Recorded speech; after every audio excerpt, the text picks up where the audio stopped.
Zacznę może od najbardziej interesującej kwestii, jakim jest zużycie prądu w trakcie eksploatacji samochodu. To, co tu widać na tym wykresie, to są odczyty, które wykonywałem samodzielnie i zapisywałem sobie. Nie korzystałem z aplikacji MySkoda.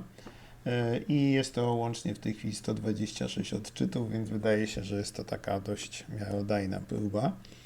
I to, co jest ważne, to jeżdżąc w trybie e-mode korzystałem z samochodu całkowicie normalnie, czyli włączona klimatyzacja, ogrzewanie, podgrzewanie foteli, masaż, wentylacja, wszystkie udogodnienia były zawsze włączone, więc tu nie było żadnych oszczędności. Jeździłem w trybie normal, który jest domyślnym trybem w trakcie jazdy tym samochodem. I to, co tu widać na tym wykresie, to jest średnie zużycie energii. To są te słupki, czyli po lewej stronie widzimy, ile kilowatogodzin na 100 km zużywał samochód. Kolor słupka jest to informacja o temperaturze, która była na zewnątrz w danym momencie. Również zaznaczałem średnią prędkość, którą samochód pokonywał. Moim zdaniem tutaj zależność tej średniej prędkości od zużycia jest absolutnie żadna. To tutaj tak po prostu na pewnego rodzaju orientacji zaznaczałem. No widać, że są takie sytuacje, że jest małe zużycie, mała średnia prędkość, ale generalnie jeżdżę normalnie, używam gazu tak jak standardowy kierowca, czasem trochę szybciej, trochę wolniej. No i to, co tu widać, to ta pomarańczowa przerywana linia, to jest średnie zużycie. Tak jak widać, średnie zużycie to jest jakieś 21 kWh na 100 km, to jest średnie zużycie tego samochodu. Widać też wyraźnie, że w okresie letnim tutaj to zużycie jest zdecydowanie niższe niż w okresie zimowym, także tutaj też tą zależność można spokojnie dostrzec. W każdym razie wyniki są w miarę, myślę, że odzwierciedlające rzeczywistość. Po prawej stronie jest ta średnia prędkość, widać z jaką prędkością tutaj się poruszałem. I w te moje pomiary wchodzą zarówno trasy takie powiedzmy dłuższe, krótsze, różne odcinki. W każdym bądź razie generalnie mówimy tu o zużywaniu samego akumulatora w zakresie ładowania od 0 do 100%. Ten wykres jest to typowy wykres moich codziennych dojazdów do pracy i poruszania się w okolicach Warszawy, dojeżdżania do sklepu, na jakieś różne koncerty, imprezy, no gdziekolwiek się poruszam, najczęściej korzystam właśnie z prądu i to są dokładnie te zapisy, takie standardowo poruszanie się w granicach 100 km od domu. Często pada pytanie, co to za trasa, więc jak widać ta dotycząca tego wykresu, który jest tutaj w tle, więc jak widać jadę tutaj z Halinowa, w tym miejscu kawałek, że tak powiem, po wsi, potem wjeżdżam na południową obwodnicę Warszawy. No tu jest odcinek, którym poruszam się około 140 na godzinę, tu już się kończy, jest ograniczenie, tutaj jedziemy około 100, no wiadomo, różnie z tym 100 wygląda, ale generalnie, no powiedzmy około średnio 100, może troszeczkę z górką kilometrów na godzinę. Tutaj na moście standardowo pojawiają się korki już rano, więc troszeczkę jest stania w korku. Potem no tutaj widać jest już jakiś korek, także ta trasa jest bardzo wrażliwa na wypadki. Potem zjazd i zjeżdżam sobie tutaj na Łysynów i dojeżdżam do siebie do pracy, gdzie mam ładowarkę.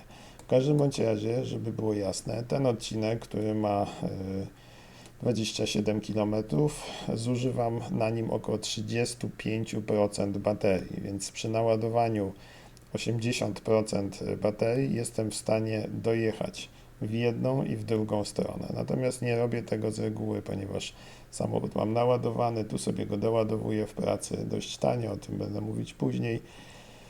I wracam sobie z powrotem do domu, gdzie również go doładowuję, więc cały czas pracuję w granicach 40-80% baterii. Nie staram się ładować na 100%, to mi się zdarza bardzo rzadko, o tym też tam może wspomnę.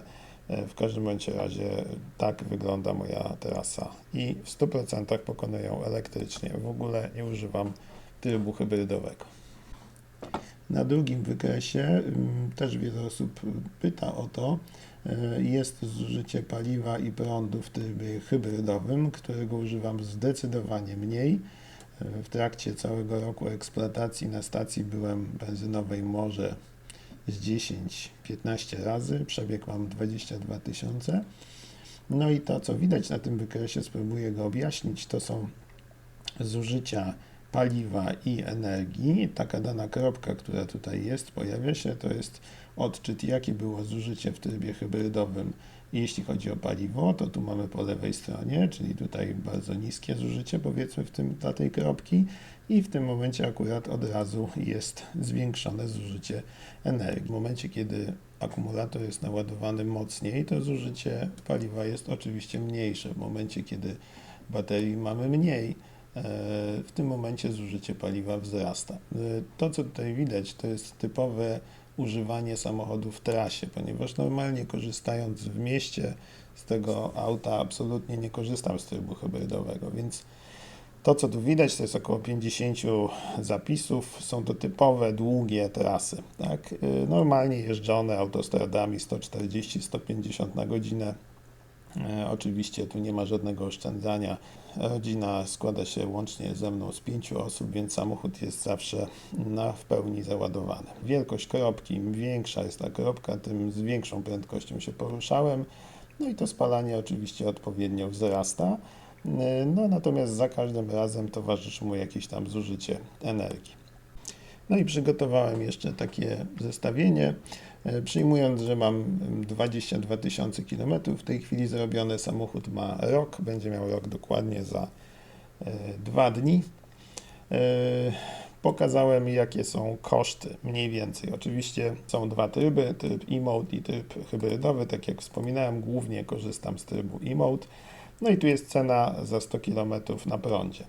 No i teraz tutaj co podałem, to podałem wszystko, co jakby mnie spotkało, z czym się dotykam, jeśli chodzi o ceny prądu.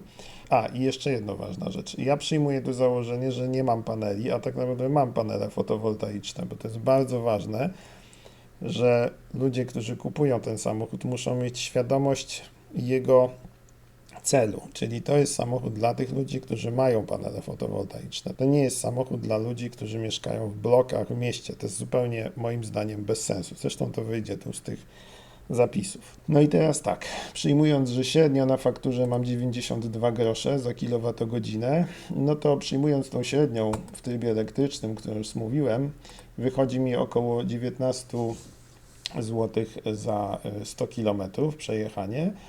Przyjąłem odniesienie, cena benzyny w tej chwili u mnie jest bardzo tania, 5,5 zł. Spalanie 6 litrów na 100, wydaje mi się, że to jest normalne spalanie, nie za duże, nie za małe, wydaje mi się, że małe nawet. No to jest 33 zł, tak? Czyli 33 zł za 100 km.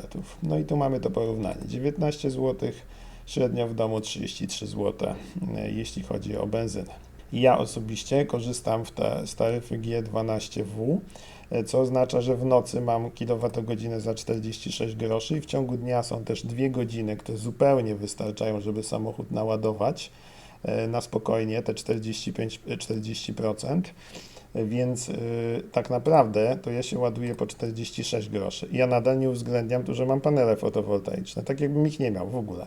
Więc tutaj wychodzi 9 zł za 100 km, taka jest mniej więcej cena, więc tutaj widać, jaka jest różnica. No to jest 70% taniej w stosunku do benzyny. Jeżeli mamy ładowanie w pracy, tam jak wspominałem, mam dość tanio, więc 20 zł za 100 km, no to jest 40% taniej. I jeżeli mówimy o ładowarkach komercyjnych, czyli ładowarka w Lidlu, ładowanie AC, czyli trzeba pamiętać, że tu jest około 10 kWh z taką prędkością się ładuje, to jest 38 zł, więc już widać, że w tym momencie się nie opłaca, czyli to jest już ta bariera, mniej więcej gdzieś o tutaj, tak, w której po prostu nie ma sensu ładowania i jeżdżenia na elektrykach, przynajmniej jeżeli mówimy o średnim zużyciu 20 kW. No jak Tesla ma 15, czy tam mniej, może nie wiem, no to jeszcze się opłaca, prawda? Jeżeli mówimy o szybkim ładowaniu DC, no to jest kompletny absurd, to już jest 50% drożej, a tutaj miałem taki przypadek, pokazałem skrajny, gdzie, to zresztą też pokażę później, gdzie kompletnie się władowałem, bo Stwierdziłem, dobra, naładuje się AC, czyli wolno w Wiedniu na jednej z stacji ładowania, tam mi wyszło 4 zł za kilowatogodzinę, tak? To jest masakryczna kwota. To tak a propos, ile kosztuje prąd w naszym kraju, a gdzieś indziej. No to jest absurdalna kwota, która w ogóle nie ma najmniejszego sensu. Także jeżeli jedzie się za granicę, to należy kompletnie olać ładowanie, tak? Jeździmy tylko w trybie hybrydowym, nieważne, że bateria jest zero, tryb hybrydowy i koniec. I w ogóle się nie przejmujemy, tak? Częściej troszeczkę tankować, no ale to jest wszystko. Więc tak to wygląda. Rocznie, tak jak widać przy moim przebiegu, 22 tysiące. Kosztowało mnie eksploatacja samochodu. No mnie kosztowała około 2000 zł. To jest mniej więcej tyle, jeśli chodzi o prąd. Ale oczywiście należy tego troszkę dodać, bo miałem trochę tras, więc tam myślę, że około 5000 zł bym wydał, tak? W przypadku benzyny, gdybym jeździł tylko na benzynie, to jest około 7 tysięcy. No więc oszczędności są takie, jak tutaj widzimy. No, pewne są oczywiście zupełnie bezsensowne, tak jak wspominałem, ta granica tutaj jest. Jeżeli natomiast przyjęlibyśmy tryb hybrydowy, czyli jeździmy łączoną, co uważam nadal za bezsensowną sytuację, dlatego że tryb hybrydowy jest trybem moim zdaniem tylko awaryjnym, w sytuacji, kiedy potrzebujemy jechać w trasę. No ile razy jedziemy w trasę, tak, w ciągu roku? To każdy z Was może sobie odpowiedzieć na to pytanie. U mnie to jest kilka razy w roku, kiedy te trasy pokonuję, więc to jest rzadkość, ten tryb hybrydowy, ale nawet jeśli, to w trybie hybrydowym ładując się w domu z taką średnią kwotą, to jest 7 tysięcy, czyli nieco lepiej niż benzyna.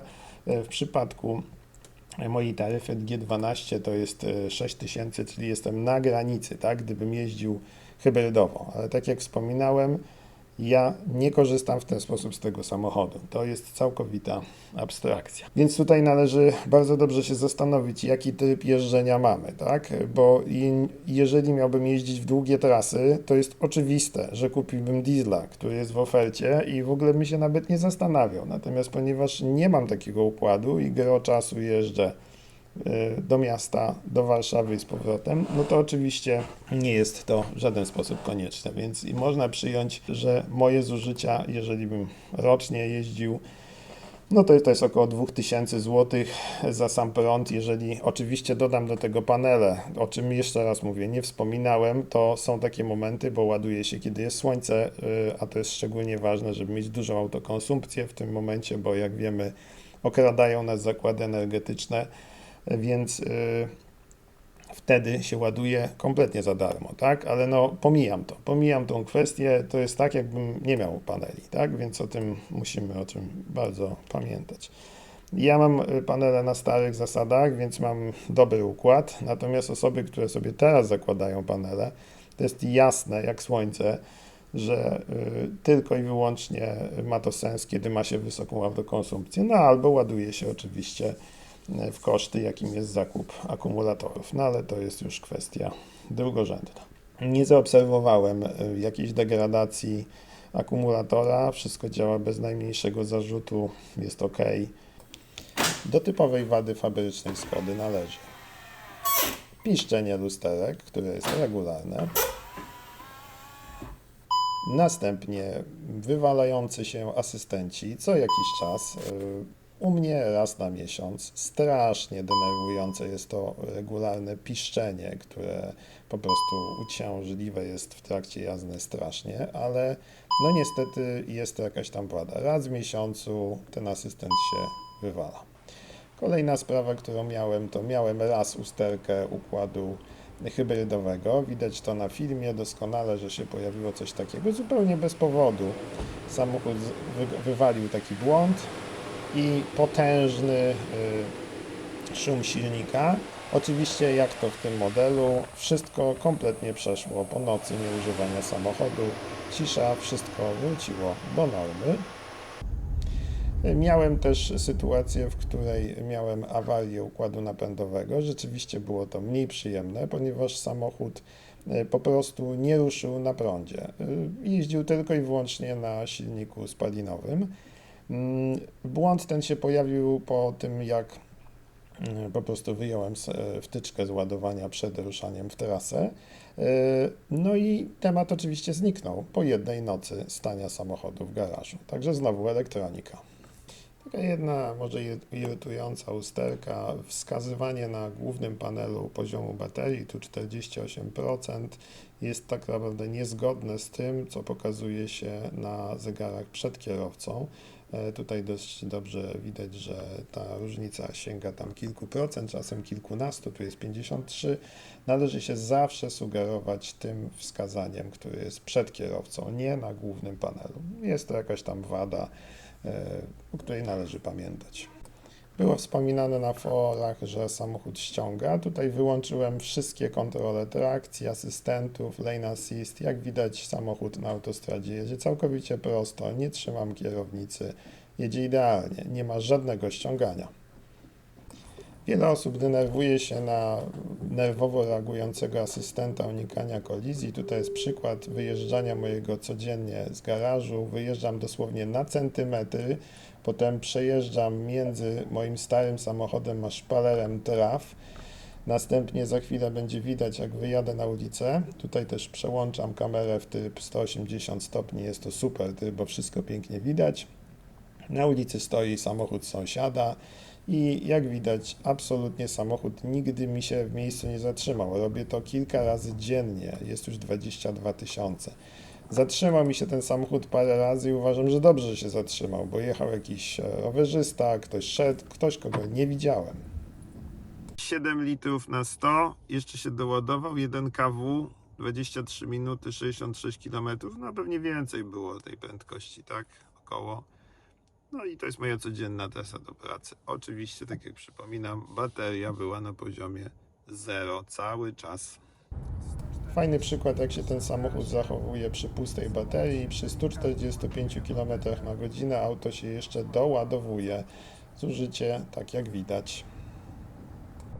Zrobiłem też taki test dla siebie. Tutaj trasa z Warszawy do Łodzi, tylko na prądzie. To jasne pole widać, pokazuje, dokąd dojadę na samej baterii. Wiadomo, że nie dojadę do Łodzi, ale chciałem zobaczyć, gdzie naprawdę dojadę, mając w 100% naładowaną baterię na 100 km.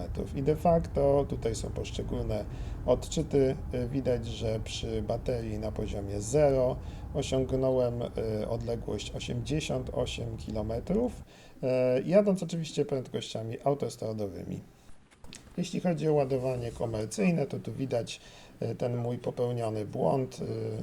Ładowałem się na ładowarce DC w Polsce. Prędkość ładowania 50 kW, maksymalna jaką uzyskałem. W 20 minut samochód naładowany.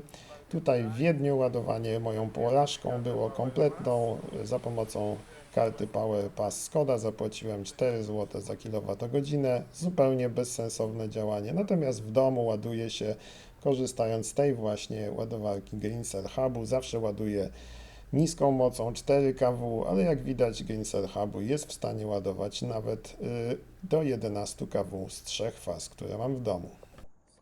Co do nawigacji w Skodzie, to jest ona dyskusyjna. Tutaj miałem taki fajny przykład w miejscowości Zakręt, kiedy to tunel, którym przejeżdżam, nie był absolutnie wykazywany przez tą nawigację. Nawigacja cały czas pokazywała, że muszę jechać po rondzie.